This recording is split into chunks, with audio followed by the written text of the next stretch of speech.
Well, ladies and gentlemen, on occasion of the outcoming of the book by Peter Guralnick, Elvis and the Colonel, I thought it was a good idea to show you the places where Colonel Parker, or the place where Colonel Parker, Andreas van Cuyck, Dries van Cuyck, was born in Vlassac in Breda, in an achterhuis, as we call it, behind the house. There was a house probably, and there he was born, and I'm gonna take you there. But here behind me you see not Memphis, Tennessee, Graceland, but Graceland in Breda. Yes, it's a private home. It's not a museum, or I don't think it's even an Elvis fan that lived here. The original owner was an Elvis fan, and he went to Graceland with a tape measure, and he measured every inch of Graceland, and he rebuilt it here in Breda. But it has been since sold. Hey, let me take you to the place where Colonel Parker was born.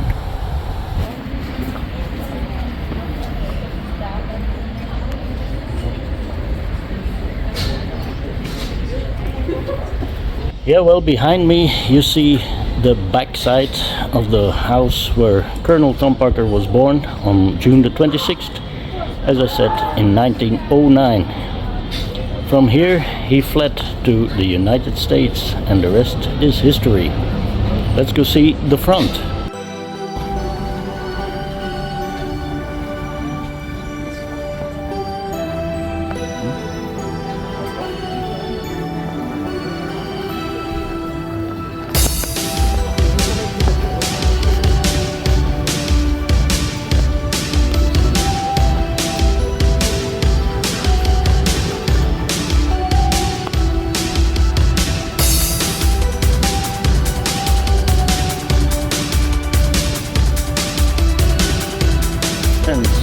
To the left.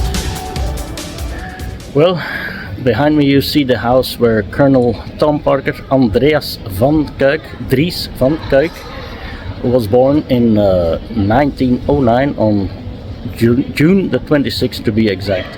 So let's go in and see how much it has changed.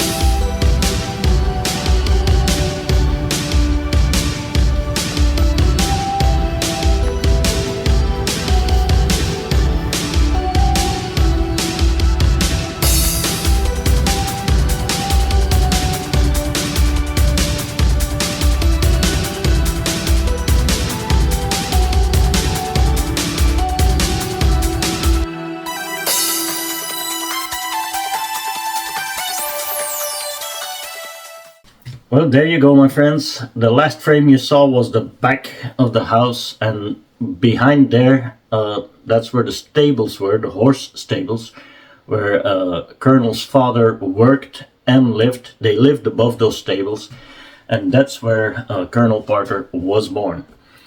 Anyway, I said all that to say all this. I've been watching the way you've been... No, I'm only kidding. I said all that just because of this book that has just came out. I read it completely. It's a very thick book, and I'm gonna review it, and I'm gonna show you all the rest that is in my collection regarding Elvis and the Colonel. I have some books here, another book, CDs, DVDs, you can name it, and I'll show you all of that that's in my collection. But first I'm gonna tell you about this book by Peter Guralnick, and it's a bit a hit and a miss in my opinion. First of all, I like to say that it's very well written. There's nothing wrong with the writing style. It's the price for almost 600 pages of text. I paid, I think, 28 euros. That's not too much in my opinion for such a book, but you can really tell that it's been written by a friend of the Colonel. He was Peter was invited to Colonel's birthdays over the years, and I think that's why it's glossed over a little bit, in my opinion. It's a two-part book, in fact.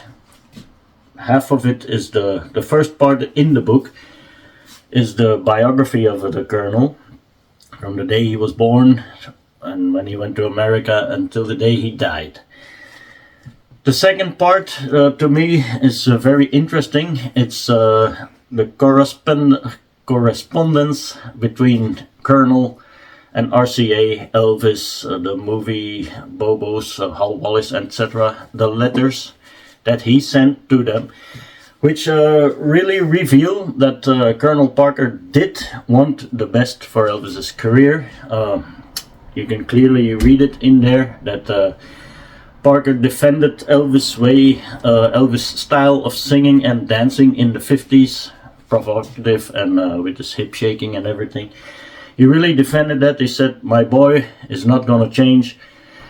There's evidence in here that suggests that Elvis had complete control over the songs that he used while he was recording, and it even has evidence that Colonel fought for better scripts for the movies, better parts for Elvis, more serious parts. It's all in that book. It didn't came to fruition, as we all know, but hey, okay. But as I said, it's highly glossed over in favor of the Colonel, and whereas this book, au contraire, is much more favorable on the bad stuff the Colonel did. So, I'm sorry, they balance each other a little bit out. Don't let my hand on Elvis's picture, I don't want that. They balance each other out. If you take the most negative side from this book and the most positive side of this book, and you join them a little bit and take a little bit of a medium ground, that's where probably the truth is. I don't know for sure, of course. Anyway, I would, if I had to choose, still pick this book. This is better, in my opinion. But for the letters in this book, they reveal a lot of things, and I'm gonna show you some things about the letters, tell you some things about the letters that are in here. As I said, there are letters to RCA, to Hal Wallis, fighting for better parts for Elvis's movies. The letters to RCA, always fighting for a better contract for Elvis, at least in the beginning. At the end it was a better contract for both of them. Always has been about the money for the Colonel, especially in the later years. Also in the beginning, but not as much in the later years. Because, for example, in 1973, you know, I'm gonna show you a CD, Closing Night, 73. The Elvis fans, like you and me, the hardcore fans, know what happened after this concert. After this concert, where Elvis stood up for a waiter, Mario, that was going to be fired by the Hiltons, and he said, "I'm not allowing you to fire him because he needs a job," etc., etc. Colonel was livid, and he was very, very angry at Elvis. Stormed into the dressing room of Elvis, and they had a big fight, where eventually Elvis fired the Colonel, etc. Those letters that the Colonel sent after that are in this book, and they're very well, interesting to read. And also I have this book in my collection by my good friend, written by my good friend Arjan Delen, who found the guy who photographed all these photographs from that closing show in the Hilton. Not only those, but also those. And these are actually from that closing show where Elvis started the show on top of Lamar Fike, and with a monkey in his back on his back. And there are some great photos in there from that last closing show in 1973, September the fourth, I think. I can show you great pictures, also black and white and color. Not gonna show them all to you, but anyway, that's in this book by Arjan Delen. And Laurens van Houten, who is the guy who took those pictures. Laurens van Houten. As I said, the correspondence between Elvis and the Colonel is in this book with the letters, and it's very interesting to read, actually. And also how much he wanted for the dissolving of their contract. $5 million. It's in the book. And of course, this is a part of the show, and it's also depicted in the movie Elvis, the 22 movie by Baz Luhrmann with Austin Butler, which is of course a fake story of how that happened, but it's about that show where Elvis said, "You're fired" on stage. Didn't happen. Of course it didn't happen. This is the truth.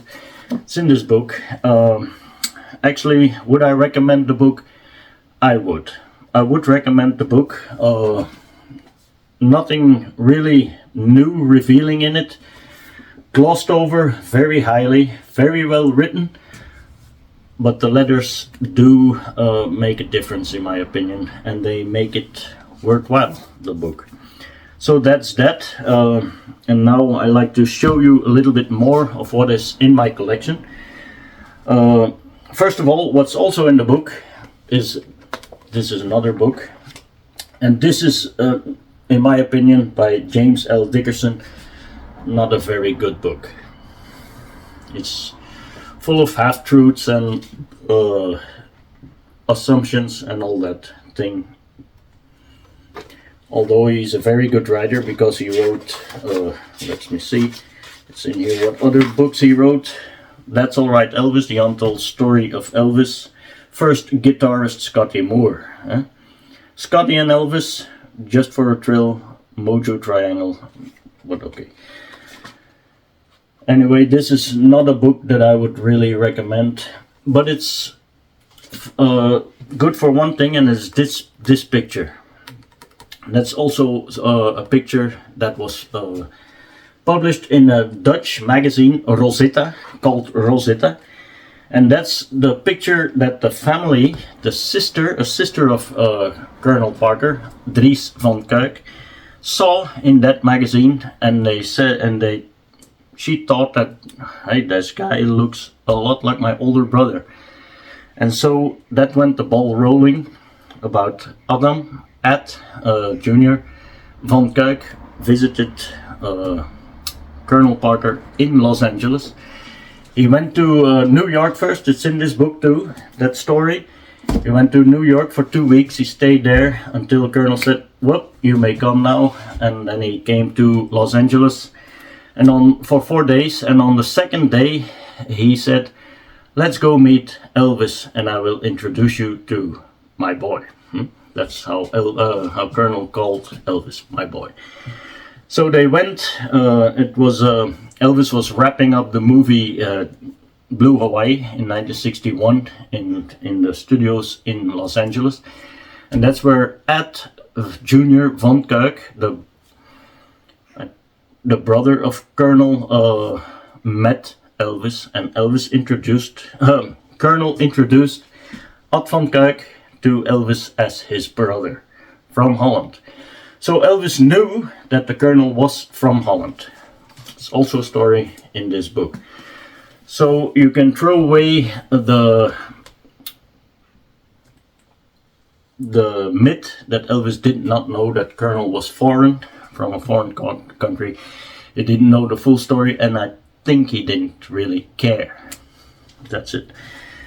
Anyway, then this book to me is by far the best book written about Elvis and the Colonel, by Alana Nash. This is the paperback version. There are other versions of it which I don't have, but that's the way it is. There's also a book written by Todd Slaughter. You may very well know him. He's a very big Elvis fan. He knew Elvis, he knew the Colonel, and he was for a long time the boss of the president of the UK Elvis Presley fan club. Very good book. Also a little bit friend, but the subtitle is Hero or Heel, you decide for yourself. He just states the fact in there, and you can decide for himself what you think about the Colonel. Was he really as bad as in this book, or was he really as good as in this book? As I said, I think it's somewhere in the middle. And the subtitle is Godverdomme. God damn it. Godverdomme. That's a curse in Dutch. And that's what, if you remember the scene with Tom Hulett in the, that's my name too, Hulett. The scene in the movie Elvis, the Baz Luhrmann movie, where you say Godverdomme, Tom Hanks. Well, that's actually Godverdomme. It's not really pronounced right in the movie, but it's this. That's about this. Anyway, a very good book, very enjoyable, in my opinion. A real good book. That's Todd Slaughter with the Colonel on the back. That, of course, is Elvis with the Colonel. I don't have to explain an Elvis picture, I think. Anyway, and then this one is also, in my opinion, not the very best book about Elvis and the Colonel, especially if they have a picture of someone else instead of the Colonel on the front cover. I don't know why they do that. It's by Sean O'Neill, pretty good writer actually. But I have reservations about this book. Not the very best, but still worthwhile to have. And then a Charles Stone book. This is actually a very good book, in my opinion. Charles Stone with very good pictures. This is not a good picture, but it is a picture. About the tours. Alvorin and the Colonel. About the tours they handled for Elvis and the correspondence with the Colonel, the Lisa Marie, the inside of the Lisa Marie. Again, some correspondence between the cities and the Colonel. Christmas card I have, that one, or one of the like that. That's a pretty weird picture of Elvis and the Colonel, I think. And it says Elvis and the Colonel. Framed picture which hung in Colonel Parker's office in Las Vegas. I mean, that's the humorous side of Colonel that existed, really existed.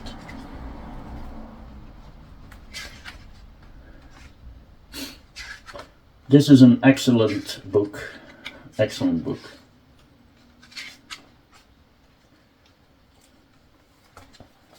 By Charles Stone. Very good book.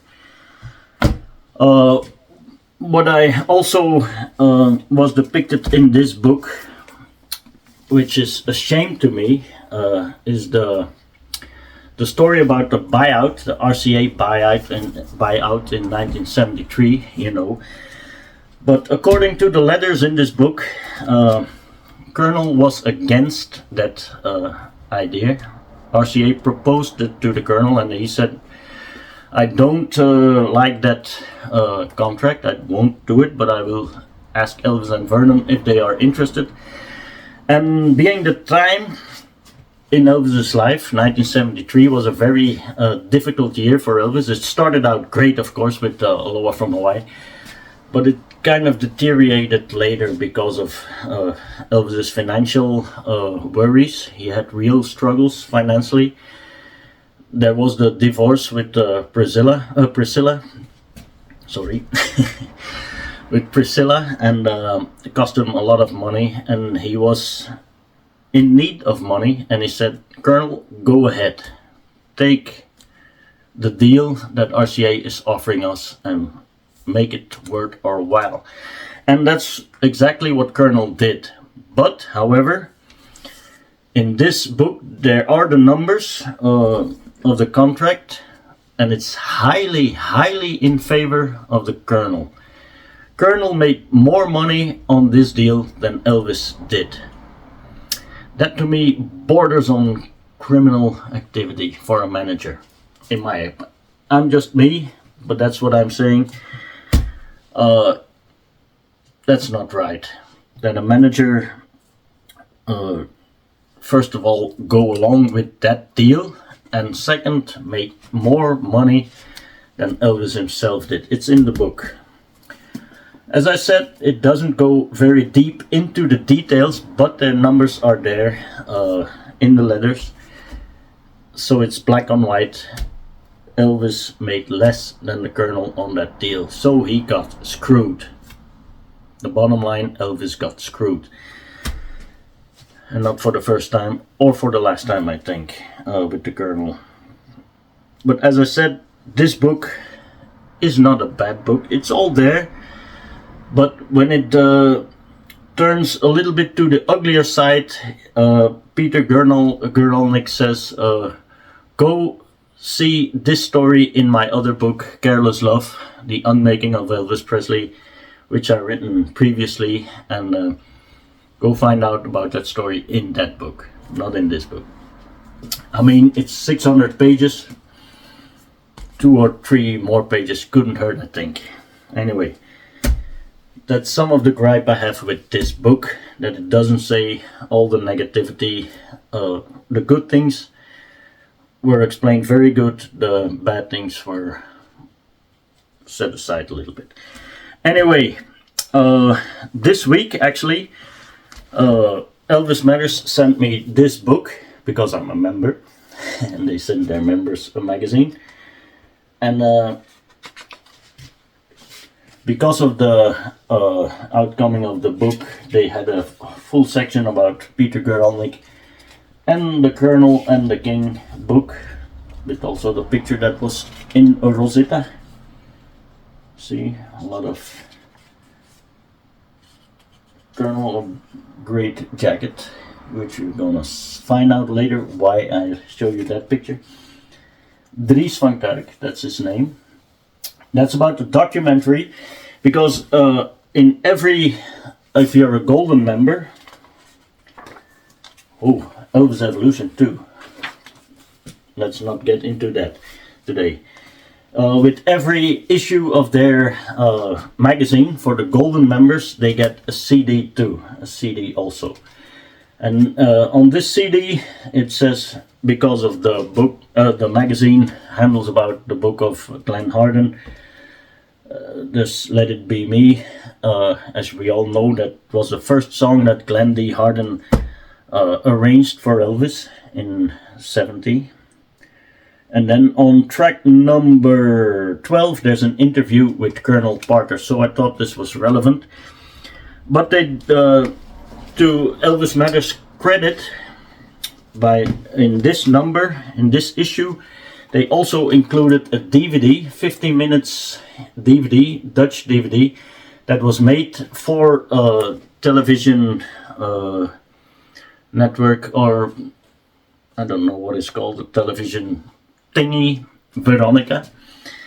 And in 2009, and it was showed on 26th of June in 2009, the date where Colonel Parker would have become 100 years old. It's a very good one, with interviews with, I don't know, Loanne Parker, of course, the Colonel's widow. Interviews with her. Gordon Stoker from the Jordanaires is in it, and lots of others. John Wilkinson, for instance. In the past, Elvis Matters also brought out this CD in with one of their magazines, which says also on track number 8, an interview with the Colonel. There are also always very nice DVDs. I have about, I don't know how many there are now. CD number 89. I don't have them all, but I have the majority of them. And then in 2005, there was another DVD came out by made by a guy named Constant Myers, I believe. Constant Myers. Yep, Constant Myers. And he went to Florida and to all the places where the Colonel was born and was raised, or had an impact on Colonel's life. Also a very good DVD, this one. So that's about all I have in my collection about Elvis and the Colonel. If you excuse me now, ladies and gentlemen, I will go on with my promotion of my boy Elvis. I'm gonna promote him, and I'm gonna promote also his new movie that I've been really looking forward to see, the Baz Luhrmann movie Epic, Elvis Epic. And before I go, ladies and gentlemen, something completely off topic. I went to see a show a couple of weeks ago by a Belgian entertainer, a Belgian comic who is actually considered the godfather of Belgian comic, and he's on his last tour. He's gonna retire, and I went to one of his last shows, and I want to show you one of the jokes that he makes in his show. This is a boat. Let's pretend it's a boat about a pirate, and it's sailing on the ocean. There's a big storm, and there's a lightning coming from everywhere. It shoots on the bow, and it tears off the stern of the bow. So he has to sail backwards, and then he runs to a tree that was there in the middle of the ocean, and it took off the other side of the bow. And then the wind picked up. It was big winds, and there was, well, it took his sail away. Like this. And then of course the boat sank, and the pirate that was on it was lost forever. But what did they found? His t-shirt. They found his t-shirt. That's the kind of jokes he makes. Ladies and gentlemen, I like to live up to my reputation of being a nice guy. That's it, folks. See you in the next one. Goodbye. Let's go see Epic.